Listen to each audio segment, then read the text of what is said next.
তো আজকে প্রথমে ডিসকাস করবো তোমাদের পাতলা প্রিজমের ক্ষেত্রে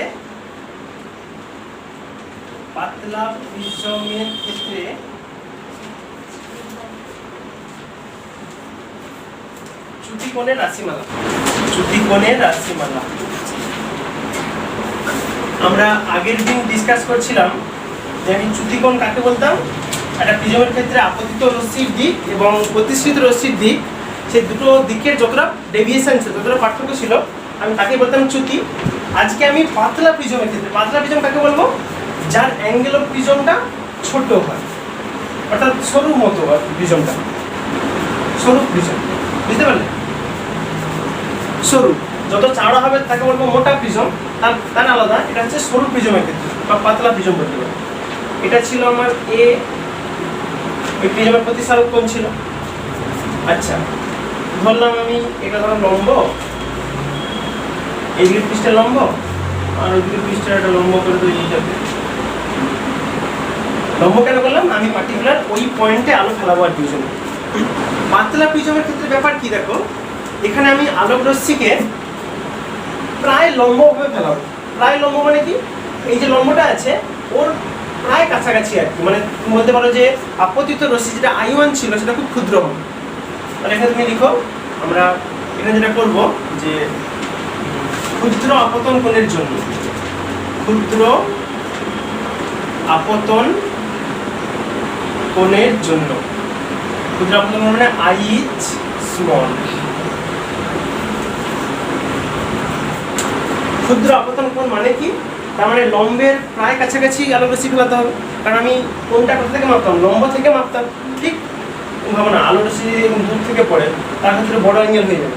যদি কাছাকাছি পড়ে, এইভাবে যদি পড়ে, তাহলে কি তার ক্ষেত্রে কোণটা খুব ছোট হবে।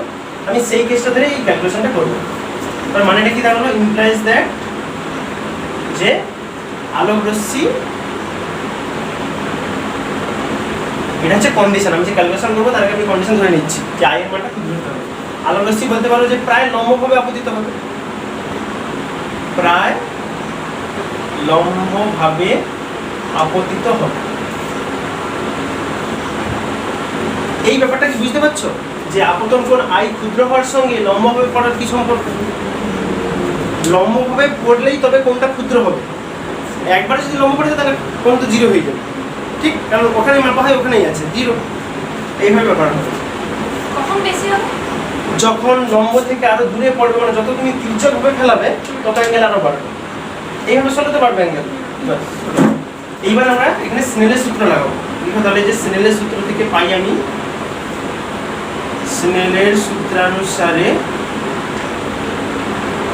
স্নেল কি বলছিল? সেই মিউ সমান ছিল sin I by sin R। প্রতিসরণের সূত্রে ছিল 2 নম্বর। আচ্ছা, ডায়াগ্রামটা একটু বানিয়ে নিলাম।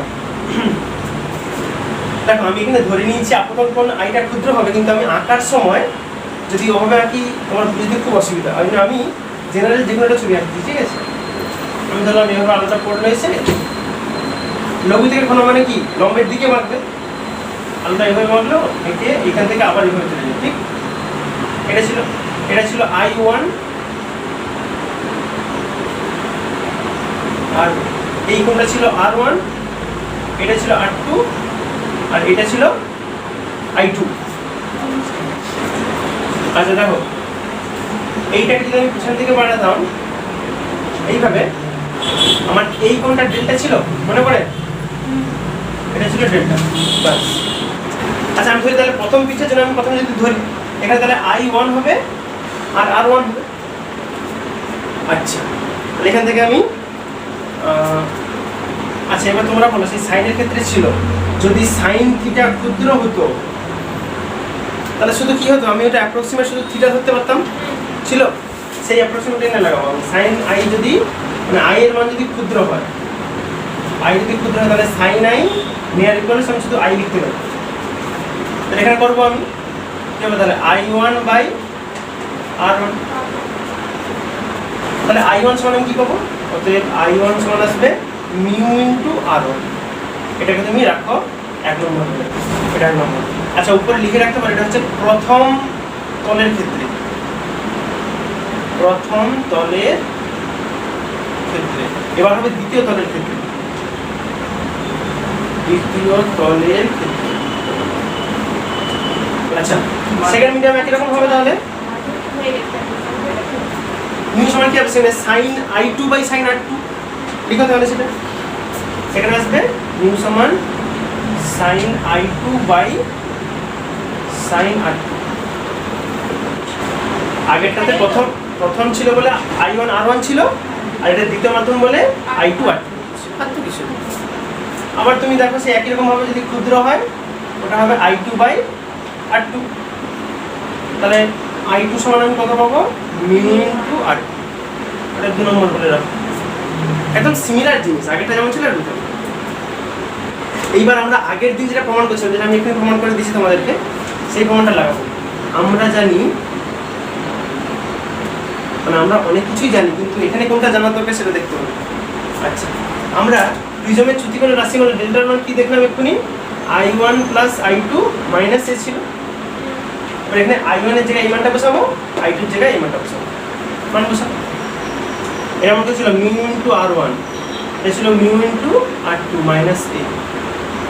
একটা মিউ কমন যাবে, নিয়ে নাও, মিউ কমন গেলে r1 প্লাস r2। আবার r1 প্লাস r2 মানে কি ছিল, a ছিল, a পাশে কন্ডিশনগুলো অবশ্যই লিখে রাখবে। এটা ছিল প্রথম, এখন সূত্রটা লিখে সেটা পাশে লিখে রাখবে। ওটা ছিল চ্যুতিকোণের রাশিমালা, প্রিজমের চ্যুতিকোণের রাশিমালা থেকে পাই, রাশিমালা থেকে পাই। আর যেটা এখানে লিখলে এইটাতে এখানে লিখে রাখো, যেহেতু আমরা জানতাম যে a সমান ছিল r1 প্লাস r2। আবার দেখেন এখানে a কমন যাবে, গেল। এগুলো সিম্পলি ক্যালকুলেশন, আর কিছু না। এইভাবে ডেল্টা সমান কি পেলাম, a ইনটু মিউ মাইনাস 1। এটাই হচ্ছে একটা পাতলা প্রিজমের ক্ষেত্রে চ্যুতিকোণের রাশিমালা। এবং মনে রাখবে এই যে মানটা, তুমি দেখো এটা কি ছিল, অ্যাঙ্গেল অফ প্রিজম, ও কিন্তু ফিক্সড, ও কিন্তু চেঞ্জ করতে পারবে না। মিউটা কি ছিল, ওই মাধ্যম, ওই মাধ্যমকে চেঞ্জ করতে, কাঁচের প্রিজম তুমি কখনো প্লাস্টিক করতে পারবে না, ঠিক? মানে দুটোই কিন্তু ধ্রুবক রাশি হয়ে গেছে। তার মানে কি ওভারঅল এটা কি হবে, ধ্রুবক। এই হচ্ছে পাতলা প্রিজমের ক্ষেত্রে মজা, যে এখানে তুমি যা, মানে তুমি যেই শেপের প্রিজম নেবে আর কি, ওখান থেকে তুমি যে কোণে আলো ফেলাও, মানে অবশ্যই কোণটাকে ক্ষুদ্র হতে হবে, তার ক্ষেত্রে কিন্তু চ্যুতিটা ফিক্সড, চ্যুতির মান হেরফের হবে না, ঠিক আছে? যা হবে সেই ফিক্সড। তাহলে আমার প্রথম কাজ আজকে গেল, এটা বুঝতে পারছো স্টেপগুলো? এই ক্যালকুলেশনটা কিন্তু পরীক্ষার জন্য খুব ইম্পর্টেন্ট। পরীক্ষা পড়ে যে পাতলা প্রিজমের ক্ষেত্রে চ্যুতিকোণের রাশিমালা নির্ণয় করো, 3 নম্বর দেয়।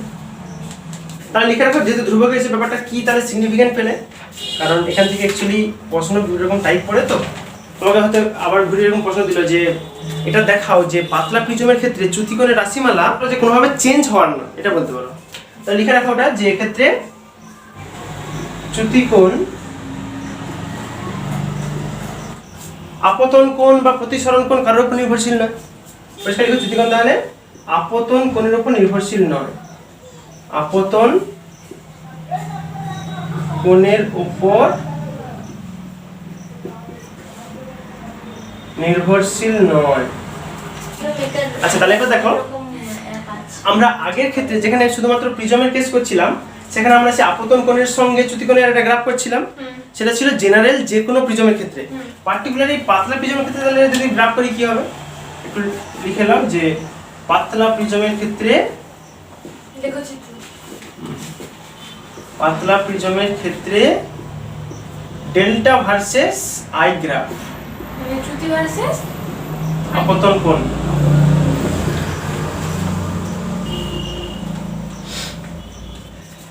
আচ্ছা, গ্রাফ করো। আমার নিচের দিকে আই ছিল, এখানেও রাখবো আই, সমস্যা নেই। আচ্ছা, এদিকটাতে ডেল্টা রাখি। দেখো এই গ্রাফ কিন্তু খুব সহজ, তুমি ইজিলি পাবে। আমি ডেল্টার মানে এখানে কি পেলাম, ধ্রুবক। তার মানে আই এর মান বাড়ুক বা কমুক, তারপর কিন্তু ডেল্টার মান কিছু চেঞ্জ হবে না। তার মানে কি হবে, এই সিম্পল একটা স্ট্রেট লাইন হবে। লজিক্যালি বুঝবে, তাহলে পরীক্ষার সময় মুখস্থ করতে হবে না, ঠিক আছে? তাতে দেখো আই এর মান ক্ষুদ্র হলেও যা হবে, বাড়লেও কিন্তু সেম কাজ, ডেল্টার মান সেম হচ্ছে। লিখে রাখো তাহলে এই যে ডেল্টার মানটা, এই ডেল্টার মান কত বেরিয়েছে আমার, এই যে এইটা ধ্রুবক যেটা a ইন্টু মিউ মাইনাস 1, এতটা হাইট হচ্ছে অতটা বোঝায় এইটা। এটা গেল আমার পাতলা প্রিজমের কেস। এবার আমি ডিসকাস করবো যেটা আমি আগের দিন যেটা বলছিলাম যে সেই জেনারেল যে প্রিজমটা ছিল তার ক্ষেত্রে তার যে ডেল্টা ভার্সেস আই এর ক্ষেত্রে যেটা সেই ন্যূনতম যে চ্যুতিটা ছিল, ঠিক আছে, যেটাকে বলা হয় ন্যূনতম চ্যুতিকোণ, তার কি শর্ত আছে, মানে কি শর্ত হলে তবে আমি বলবো যে ওই চ্যুতিকোণটা ন্যূনতম চ্যুতিকোণ, ওর থেকে ক্ষুদ্র আর হয় না, সেটা দেখি এবারে। তাহলে এবার হেডিং বানাও যে ন্যূনতম চ্যুতিকোণের শর্ত। চ্যুতিকোণের শর্ত এটা পরীক্ষার জন্য খুব ইম্পর্টেন্ট, রেগুলার করে প্রশ্নটা। প্রথমে আগে জিজ্ঞাসা করবে তোমাকে যে ন্যূনতম চ্যুতিকোণ কাকে বলে এবং ওটা হওয়ার জন্য শর্তগুলি বলো, ব্যাস 2 + 1 দিয়ে দিলে 3 নম্বর। কি কি শর্ত? শর্তগুলো একদম সিম্পল। প্রথম যেটা বলছে যে অবশ্যই I1 সমান I2 হতে হবে, যে কোণে আপতিত হচ্ছে সেই কোণে যেন নির্গমনটা হয় তবেই হবে। আবার বলছে 2 নম্বর R1 সমান R2 হতে হবে। এই দুটোই হচ্ছে শর্ত, ন্যূনতম চ্যুতিকোণ হওয়ার শর্ত। যদি হ্যাঁ, ব্যাপার কি দেখো, যদি তোমাকে একটা বড় প্রশ্ন দেয় যেখানে তোমাকে আগের গুলো প্রমাণ করতে হচ্ছে, শেষে ধরো 1 নাম্বার এটা দিল ছোট করে, তাহলে লেখার দরকার নেই। যদি সিঙ্গেল শুধু এই প্রশ্নটা দেয় শর্ত লেখো, তাহলে তোমাকে সব লিখতে হবে, I1 কোনটা, I2 কোনটা, R1 কোনটা, R2 কোনটা, সব লিখতে হবে। তাহলে এটা হলে কি হবে, এটা হলে তবেই ডেল্টার মান হবে ডেল্টা এম। ডেল্টা এম থেকে বলা হয় ন্যূনতম চ্যুতিকোণ, মিনিমাম ডেল্টা এম বলা হয়। আচ্ছা, এইবার আমরা যেটা ডিসকাস করব সেটা হচ্ছে মাধ্যমের প্রতিসারণের সঙ্গে এই ন্যূনতম চ্যুতিকোণের কি সম্পর্ক, ঠিক আছে? কারণ আমরা আগেরটাতে শুধুমাত্র চ্যুতিকোণ ক্যালকুলেশনটা করছি, সেখানে ডেল্টা সমান ছিল a ইন্টু মিউ মাইনাস 1 ছিল। এখানে আমরা দেখাবো যে মাধ্যমের প্রতিসারণের সঙ্গে এই ন্যূনতম চ্যুতিকোণের কি সম্পর্ক। তাহলে হেডিং বানাও, এখানে আমরা করব যে মিউ এবং ডেল্টা এম এর সম্পর্ক। ডেল্টা এমটাকে বলতে পারি এটা হচ্ছে ন্যূনতম বোঝায়, ঠিক আছে, এটা ন্যূনতম। আচ্ছা, সম্পর্কে যাব। আমরা একটা প্রমাণ আগে করছিলাম, আমরা জানি ডেল্টা সমান কি ছিল, I1 + I2 - a ছিল, যেটা এমনি ইন জেনারেল প্রিজমের ক্ষেত্রে যে কেসটা ছিল সেটা। আচ্ছা, তাহলে এটাকে তুমি আমাকে বের করতে কার ক্ষেত্রে হবে, ন্যূনতম চ্যুতিকোণের ক্ষেত্রে। তাহলে আমি এখন ডেল্টার জায়গায় ডেল্টা এম লিখি, এবং তার শর্ত কি ছিল দেখো, I1 সমান I2 হবে। মানে I1 যেমন ছিল I2 এর জায়গায় আমি I1 লিখি, আর a যেমন ছিল রাখো, দুটো একই হয়ে গেছে, 2I1 - a। এখান থেকে আমি I1 এর মানটা বের করব। দেখো কি হবে, এটা এদিকে আসবে, মানে যোগ হয়ে যাবে। তাহলে I1 সমান আসবে ডেল্টা এম প্লাস a/2। এটা আসছে কিনা বলো? সিম্পলি ক্যালকুলেশন করছি, আর কিছু করিনি। আবার আমরা আরেকটা জিনিস এখানে প্রমাণ করছিলাম, সে ছিল a সমান ছিল R1 + R2, মনে পড়ে? হ্যাঁ, এখানে শর্ত আগে লাগাই, R1 সমান R2 হয়, একটু সহজ করে নিয়ে তারপর লাগাবো। আচ্ছা, R1 যেমন ছিল ওটাও R1 মানে 2R1। তুমি চাইলে এখান থেকে R1 এর মান পেয়ে যাবে, বের করে নাও। তাহলে R1 পাবো আমি a/2, ঠিক আছে। দুটো সমীকরণ দিয়ে রাখো, এটাকে 1 নম্বর দাও, এটাকে 2 নম্বর দিয়ে রাখো, এইভাবে। এইবারে আমি স্নেলের সূত্র লাগাবো। আচ্ছা, আমি বুঝবো না, পাশে করে দেখি, এটা তোমরা নিচে করো, পাশে করি। এবার আমি স্নেলের সূত্র লাগাবো। স্নেলের সূত্রানুসারে, স্নেলের সূত্র কি ছিল, মিউ সমান জগতের সব থেকে সোজা সূত্র, sin i/sin r।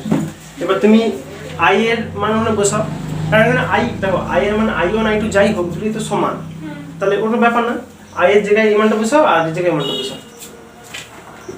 দেখো আসবে sin of i কি ছিল, ডেল্টা m প্লাস a/2, এটা। আর নিচে sin r এ কি ছিল, a/2, এটা। ব্যাপারটাকে লজিক্যালি মনে রাখো, স্টেপ বাই স্টেপ, এবং আমি বলি এই ধরনের প্রমাণগুলোকে মনে রাখার জন্য তোমাকে পড়ো লিখো ঠিক আছে, কিন্তু তার সঙ্গে তারপরে ভাবতে হবে তোমাকে স্টেপগুলো, অর্থাৎ রিয়েলাইজেশনটা খুব গুরুত্বপূর্ণ আর কি। মানে ধরো তুমি রাস্তায় সাইকেল চালাচ্ছ, তখন ভেবে ভেবে যাবে যে মিউর সঙ্গে ডেল্টা এম এর সম্পর্ক কোথা থেকে শুরু হয়েছিল, কোথায় শেষ হলো, এইভাবে এগুলো খুব দরকার। তুমি যত ভাববে তত ভাববে। দেখো তুমি একটা জিনিস পড়লে কিছুক্ষণ পর তুমি সেটাকে ভাবার চেষ্টা করবে, যদি তুমি ভেবে যদি সেটাকে মানে মনে করতে পারো তাহলে ভাববে ওটা পরীক্ষার হলেও নামবে, আর যদি না মনে করতে পারো তাহলে ভাববে রিস্ক একদম। আচ্ছা, এটাই ছিল আমাদের সম্পর্ক। ওটাকে একটা বাক্স বানিয়ে দাও। তাহলে আমার মিউর কি সম্পর্ক এলো? মিউ সমান এলো sine of delta m plus A by two আর divided by sine of A by two. এই সম্পর্কটা তোমরা দেখবে তোমাদের পরীক্ষাতে বহুবার পড়েছে এই প্রমাণটা। ডাইরেক্ট বলে দেয় যে মিউর সঙ্গে ডেল্টা এম এর সম্পর্ক প্রমাণ করো, বা বলতে পারে এই সূত্রটা প্রমাণ করো, ওই মিউ সমান ওইটা। তাহলে লিখো যে ফার্স্টে শর্তটাও লিখতে হবে। অবশ্যই এটি হলো কি হলো প্রিজমের ক্ষেত্রে মিউ ও ডেল্টা এম এর সম্পর্ক।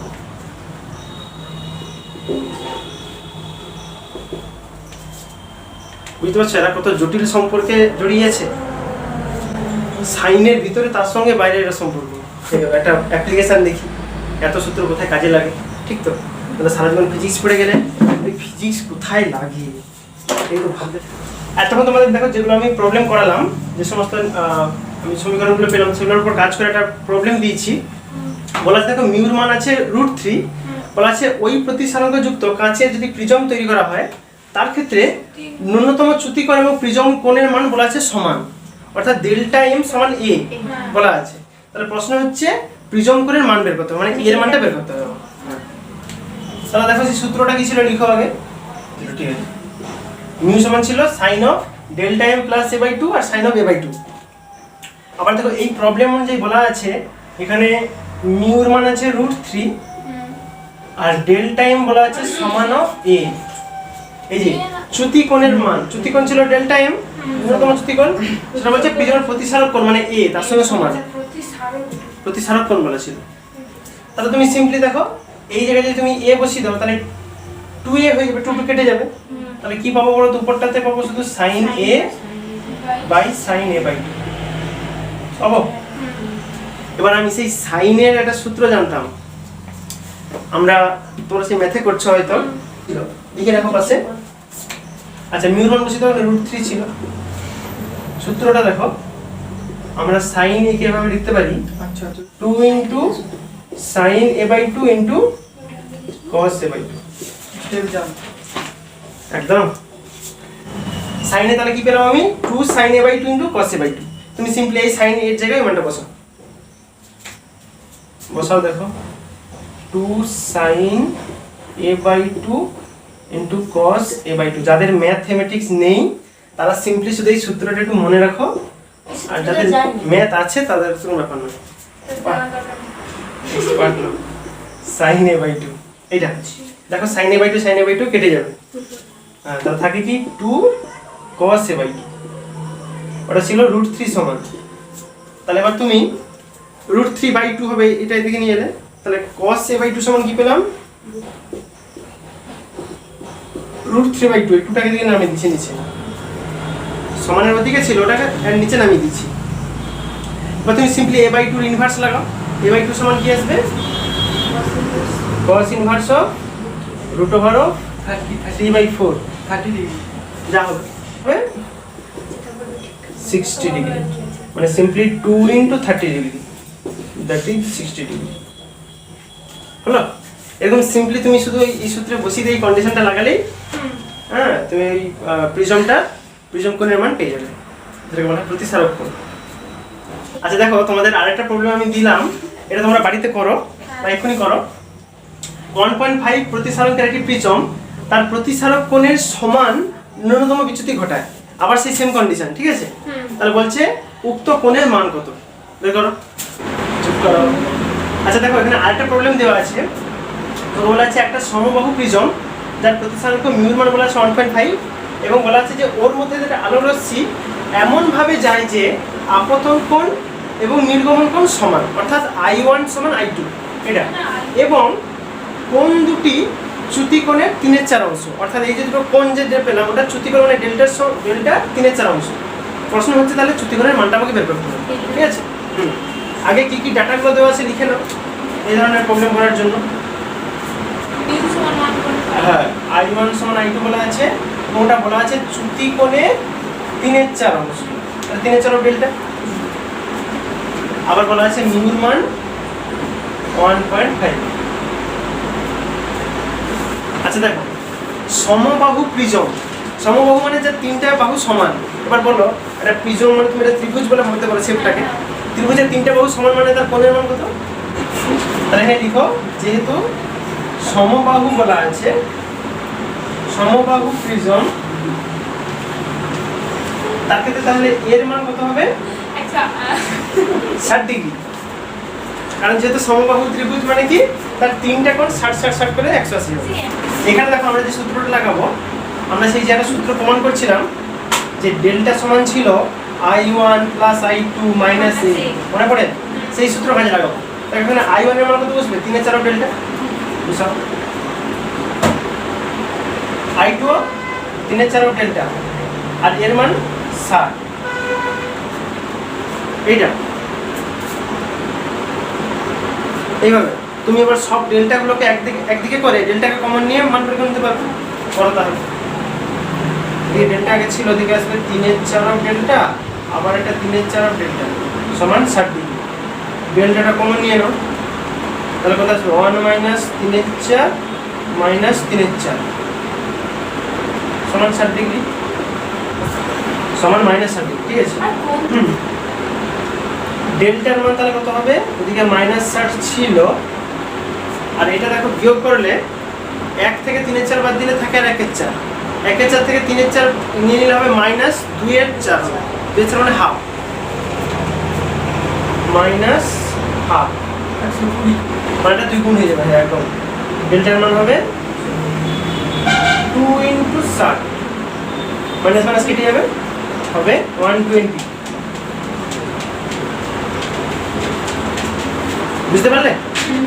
তাহলে আজকে কিন্তু আমরা দুটো সূত্রের উপর প্রবলেম শিখলাম। একটা হচ্ছে সেই যেটা ছিল মিউর সঙ্গে ডেল্টা এম এর সম্পর্ক, সেখান থেকে দেখো এখানে আমি সেই সূত্রটা লাগাইনি, এখানে কিন্তু কোথাও ন্যূনতম চ্যুতিকোণ বলে বলা নেই, দেখছো? ওই জন্য আমি সেটা লাগাতে পারিনি, এখানে সেখানে আমি এই সূত্র লাগিয়ে কাজ করছি, এটাই ব্যাপার। আচ্ছা এবার দেখো আমরা যেটা শিখবো, একটা প্রিজমের ক্ষেত্রে তার আলোক রশ্মি না পাওয়ার শর্ত, মানে একটা প্রিজমের উপর আমি আলো ফেলাবো কিন্তু তার যে নির্গমন রশ্মি যেটা পাচ্ছিলাম সেটা আমি দেখতে পাবো। দুরকম কন্ডিশনে হতে পারে, আমি এমনভাবে ফেলাবো সে অ্যাঙ্গেলের উপর ডিপেন্ড করতে পারে, প্লাস আমি এমন রকম একটা প্রিজম চুজ করবো যে প্রিজমের উপর তুমি যেখান থেকে খুশি আলো ফেলাও সেদিক থেকে কোনো আলো বেরোবে না। তার মানেটা কি দেখো, আলো বেরোবে না মানেটা কি? আমরা যখন সংকটকোণ করছিলাম, তোমরা সংকটকোণ জানো, সংকট কি হয় যে আলোক রশ্মি যদি সংকটকোণে পড়ে দুটো মাধ্যমের বিভেদ তল বরাবর বেরিয়ে যায়, তার মানে ওই আলোটা কিন্তু কেউ দেখতে পাবে না, সেই মাধ্যমের লোকও দেখতে পাবে না আর এই মাধ্যমের লোকও দেখতে পাবে না, মাঝ বরাবর বেরিয়ে যাবে। তাহলে এখানে নিশ্চয়ই সেইভাবেই হবে, ওই যে এই যে শেষের ঢাল যে অংশটা থাকে এই বরাবর যদি বেরিয়ে যায় তাহলে কেউ দেখতে পাবে না, সেটা করবো। হেডিং লাগাও, লেখা যায় প্রিজম থেকে আলোক রশ্মি না পাওয়ার শর্ত। আলোক রশ্মি একদম না পাওয়ার শর্ত।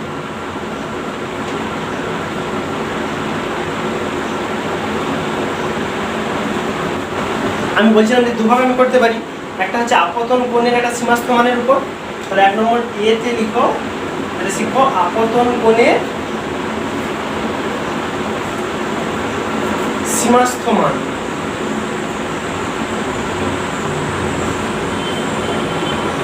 অর্থাৎ আমি আলোকে এমনভাবে ফেলাবো যে ওর নির্গমন রশ্মি দুই মাধ্যমে ভেদ বরাবরই চলে যাবে, সেই কাজটাকে শিখি। তারপরে 2 নম্বরটা শিখবো, একটা প্রিজম ধরে এভাবে আছে, একটু বড় করে রাখার চেষ্টা করবো তাহলে ওগুলো বুঝতে পারবো। এইভাবে ধরো আলো রশ্মি আমার এইভাবে এইভাবে আলো রশ্মি পড়ছে, আমার লম্বটা ছিল এইভাবে, ঠিক? দেখো লঘু থেকে ঘন যাচ্ছে মানে কারণ হচ্ছে এই দিকে বাঁকবে। আচ্ছা লিখে রাখো, এটা লঘু, এটা ঘন, আবার এটা লঘু। আলোক রশ্মি এই দিকে আবার দেখো এখানে যে লম্ব থাকবে, সে লম্বের সঙ্গে আবার প্রতিসরণ হবে। এখানে কিন্তু ঘন থেকে লঘুতে যাচ্ছে, মানে লম্বের থেকে দূরের দিকে যাবে। হ্যাঁ, এখন ধরো রশ্মি এই বরাবর বেরিয়ে যাচ্ছে। দেখো আমি এখানে আলোক রশ্মিকে এমনভাবে দেখো ফেরিয়েছি, এই দিকটা তো একটু এদিকে বেঁকে গেছিল, তারপরে কি হয়ে গেছে ও কোণটা আরেকটু জাস্ট দুটো মাধ্যমে ভেতর করে বেরিয়ে গেছে। আমি যদি আমি যদি এটাকে আরেকটু যদি বাঁকিয়ে ফেলাতাম তাহলে কিন্তু ওই বরাবর বেরোতো না, তাহলে কি হতো এই কিন্তু ওখানে বেরিয়ে যেত। ঠিক? আমি কি করছি এটাকে আরেকটু দিকে সরিয়ে ফেলেছি, এমনভাবে ফেলিয়েছি যে যাতে ওই রশ্মি একবার দুটো মাধ্যমে ভেতর বরাবরই বেরিয়ে যায়। এই যে কোণটা ধরলাম এটা I1, এটা R1, এইটা যদি দুই মাধ্যম বৃহত্তর বরাবর বেরিয়ে তাহলে এই কোণটা কত হবে বলতো? এটা I2 ছিল, I2 মান হবে 90 ডিগ্রি, যেটা সংকটনে হতো সেটা। এই কোণটা ছিল আমার R2, এইটা। আচ্ছা প্রিজমটার একটা নাম দিয়ে দাও, এটা ABC। আমরা যে সম্পর্কে জানতাম, লিখো আমরা জানি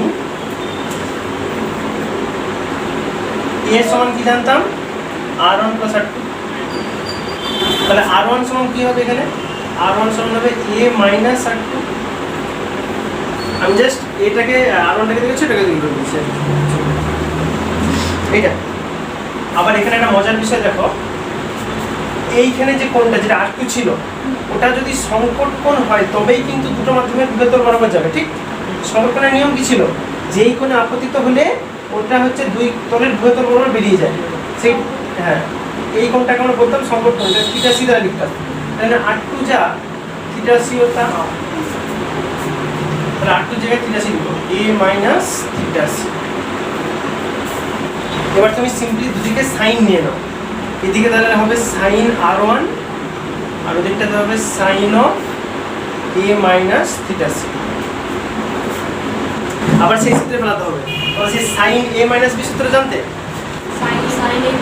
সাইন A - B সূত্র সেটা কি ছিল? Sine of A into cos of B minus of cos A sin। তাহলে দেখো ওই জিনিসটা জাস্ট আমি এই জায়গায় বসাবো। বসাও। প্রথমে কি ছিল? সাইন A, তো সাইন A থাকলো into cos of B, cos of B মানে theta C minus of cos of A into sin of theta C. আমি সিম্পলি এর জায়গায় A ছিল আর B এর জায়গায় থিটা সি বলে দিচ্ছি। আচ্ছা এই দেখো, তাহলে এখান থেকে সাইন নিয়েছো আর পাশে লিখে রাখবে উভয় পাশে সাইন নিয়ে পাই, উভয় পাশে সাইন নিয়ে পাই।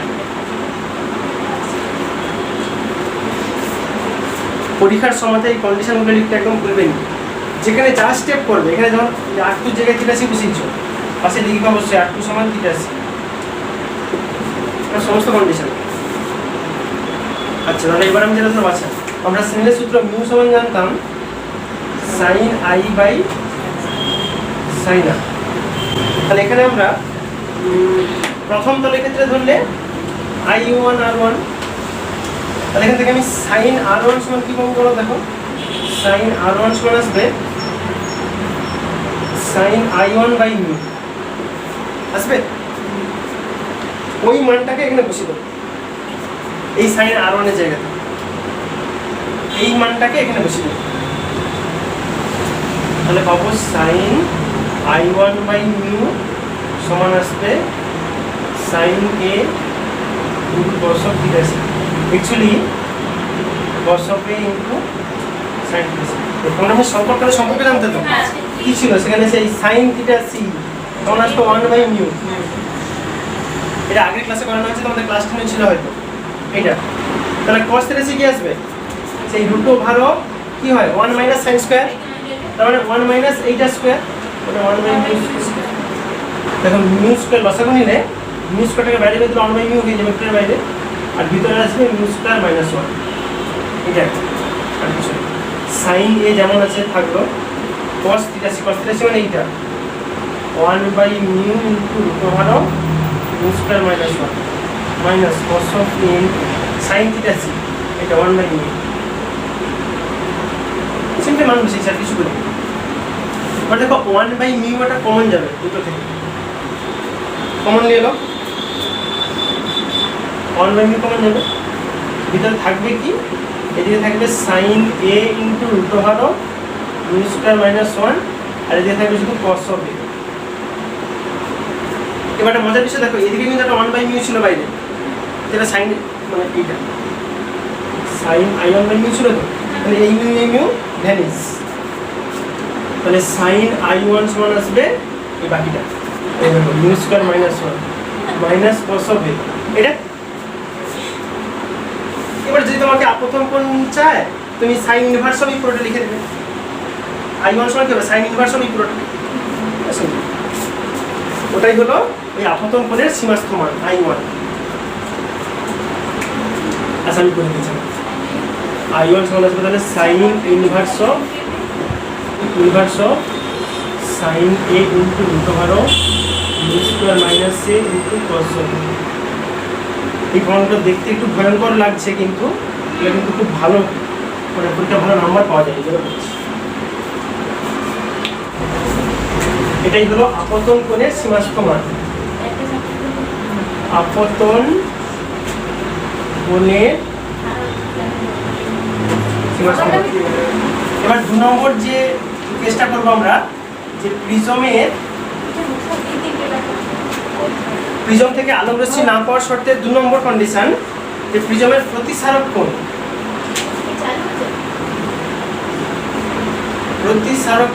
যেটাকে আমরা a দ্বারা লিখতাম, তার সীমাস্থ মান, তার মান কত হলে যে তুমি আলো যেখান থেকে খুশি পেলাও কিন্তু আলো রশ্মি তুমি সেদিকে পাবে না, ঠিক আছে? প্রিজমের প্রতিসারক কোণ a এর সীমাস্থ মান, তবেই কিন্তু আগের ছবিটাতেই হবে। হ্যাঁ, একটা আলো রশ্মি এভাবে পড়ছিল, পড়ে এই দিকে ঢুকে যাচ্ছিল, তারপর শেষমেশ এই দিকে বরাবর, এই তো একদম সেম ছবি। এটা ছিল i1, এটা ছিল r1, এটা ছিল থিটা c, এটা ছিল 90, এই কোণটা a ছিল।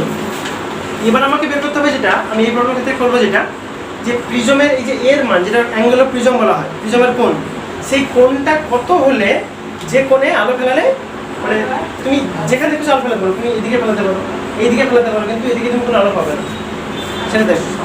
তাহলে দেখো আমরা জানি, আবার সেই একই রকম শুরু হবে। a সমান কি ছিল, r1 প্লাস r2, r1 তো ছিল, r2 এর মান কি থিটা c। আমরা এক্ষুনি যেটা দেখলাম যে sin থিটা c সমান কি হয়, 1/μ, তাহলে থিটা c থেকে কি লিখতে পারি আমি, sin ইনভার্স অফ 1/μ। এই যে এটা থিটা c সমান কি আসবে, sin ইনভার্স অফ 1/μ। ওই থিটা c এর মানটা এখানে বসিয়ে দাও, তাহলে আসবে r1 plus sin inverse of 1/μ। আচ্ছা, sin r1 সমান কি আসবে, sin i1/μ। তাহলে এখানে r1 সমান কি আসবে, দেখো sin ইনভার্স অফ পুরোটা sin i1/μ, বুঝতে পারলে? এই বড়টাকে আমি এই r1 এর জায়গায় বসাবো, পাশে কিন্তু ক্যালকুলেশনগুলো অবশ্যই দেখাবে। sin inverse of sin of i1। এবার আমার কাজ হবে শুধু সিম্পলি এবার দুটো কেস করব আমি, এইটার উপর দুটো কেস ধরবো আমি। কেস 1 লাগাও, যখন বলবো আমি যে আপতিত রশ্মি যদি লম্বভাবে পড়ে, i1 এর মান যদি, দেখো আলো রশ্মি যদি লম্বভাবে পড়ে তাহলে কোণটা কত হবে, 0, কারণ লম্ব থেকে মাপা হয়, ঠিক? এটা হবে 0 ডিগ্রি। তাহলে মান কত হয় এখানে, a সমান কি আসবে, sin ইনভার্স যেমন ছিল sin 0 এর মান কত হয়, 0, ওর লেখা দরকার নেই, তাহলে বাদ, না পুরোটা কেন, sin ইনভার্স অফ এইটা বাদ, মানে এইটা 0 হয়ে গেল, প্লাস ওটার সঙ্গে তো sin আর এর কোনো সম্পর্ক নেই, এখানে তো কোনো থিটাই নেই বা i1 নেই, তাহলে sin ইনভার্স অফ 1/μ, বুঝলে? এইটা ভ্যানিশ হয়ে গেল, কিন্তু ওটা আছে নিচে, সেটাই তো। তাহলে a সমান আসবে আমার এখানে সাইন ইনভার্স অফ 1/μ। এটা এবার ব্যাপার কি, আচ্ছা আবার দেখো আমি এখানে কি করছিলাম, দেখো থিটা সি সমান কি ছিল, সাইন ইনভার্স অফ 1/μ। তাহলে এইটা জায়গায় আমি কি লিখবো, থিটা সি। বুঝলে, মানে আমি দেখো সীমাস্থ মান পেয়ে গেলাম, তাহলে প্রতিসারক কোণের একটা সীমাস্থ মান কি হবে, সংকট কোণের সঙ্গে সমান। ঠিক, এবার কেস 2 লাগাও। আমি পেলাম যেটা, যে এ কে অবশ্যই বড় হতে হবে ফ্রম থিটা সি। এইটা আর দ্বিতীয় কেসে যাও, যখন আমি I1 এর মান ধরবো 90 ডিগ্রি, I1 এর মান যখন 90 ডিগ্রি, মানে কি আলোর রশ্মি এইভাবে পড়বে। আগেরটা ছিল প্রিজমটা যদি এইভাবে থাকতো, আগেরটা আলো এইভাবে পড়ছিল, এইবার আলোর রশ্মি পড়বে মানে 90 ডিগ্রি কোণ, মানে আলোর রশ্মি এইভাবে পড়বে। দেখো তবে তো লম্বের সঙ্গে 90 ডিগ্রি কোণ হবে, হ্যাঁ, মানে আলোর রশ্মিকে এইভাবে পড়তে হবে, এইভাবে পড়েও এইভাবে প্রতিষ্ঠিত হয়ে আবার এইভাবে বেরিয়ে যাবে। বুঝতে পারছো, বুঝতে পারলে? তাহলে দেখো এখানেও আপতন কোণ 90, আর এখানে ওই দিকের অ্যাঙ্গেলটা 90 হবে, এই অ্যাঙ্গেলটা 90 হবে। তাহলে এই মানটা বসাও প্রথমে। তাহলে এ সমান আসবে এখানে sine inverse of sine 90, sine 90 মানে 1, তাহলে শুধু 1/μ প্লাস আবার সাইন ইনভার্স অফ 1/μ। তাহলে কত হবে 2 সাইন ইনভার্স অফ 1/μ। দুটো কি এসে গেছে 2 সাইন ইনভার্স অফ 1/μ। এটা পেলাম আমি দ্বিতীয় কেসে প্রতিসারক কোণ। এবার দেখো আবার সেই একই রকম কেস, সাইন ইনভার্স অফ 1/μ মানে থিটা সি, তাহলে এটা পাবো 2 থিটা সি।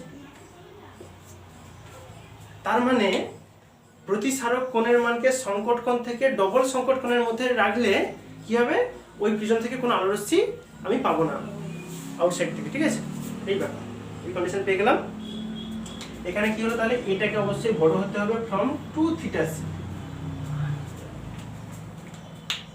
তাহলে একটা জিনিস মনে রাখবে, তুমি যদি এটাকে তাহলে এমন একটা তুমি লিমিটে লাগিয়ে রাখো যেখানে তার কোণটা হচ্ছে থিটা থেকে 2 থিটা সির মধ্যে, মানে থিটা সি থেকে 2 থিটা সির মধ্যে, তাহলে আলোক রশ্মি তুমি যে কোনো দিক থেকে ফেলাও খুশি, কিন্তু ওদিকে কিছু পাবে না, এটাই বলা। এবার যেটা আছে তোমাদের ওই সমকোণী প্রিজমের কিছু ব্যবহার আছে আর কি। তোমরা অ্যাকচুয়ালি কি হয়, তোমরা যদি কোনো দেখো যে এটা লেন্সের ছবি দেখো, তুমি দেখবে দূরের গাছগুলোকে উল্টো উল্টো দেখায়, ছবি উল্টো দিকে, মানে গাছগুলো পাতাগুলো নিচের দিকে আর কাণ্ডগুলো উপর দিকে। প্রিজমকে অ্যাকচুয়ালি 90 ডিগ্রি কোণের ছবিকে ঘোরাতেও ব্যবহার করা হয়। ছবি এরকম উল্টানো আছে, এই দিকে একটা ছবি তোমার পাওয়া গেছে, ওই এরকম দিকে তো দেখতে পাবে না ছবিটা কি, ওকে কি করতে উল্টাতে হবে, মানে সোজা দিকে করতে হবে। এই জন্য মাঝে কি করতে হয়, একটা প্রিজম লাগিয়ে দিতে হবে। ঠিক আছে, লাগিয়ে দিলে ছবি যা আছে ও উল্টা উল্টা হয়ে যাবে। সমকোণী প্রিজমের ব্যবহারটা তোমরা বাড়িতে একটু দেখো, আশা করছি খুব সহজে পেয়ে যাবে। কিছু অ্যাপ্লিকেশন তোমরা বইয়ে তোমাদের আছে, দেখে নেবে। এখানে আমরা আজকে লেকচার 4 শেষ করছি।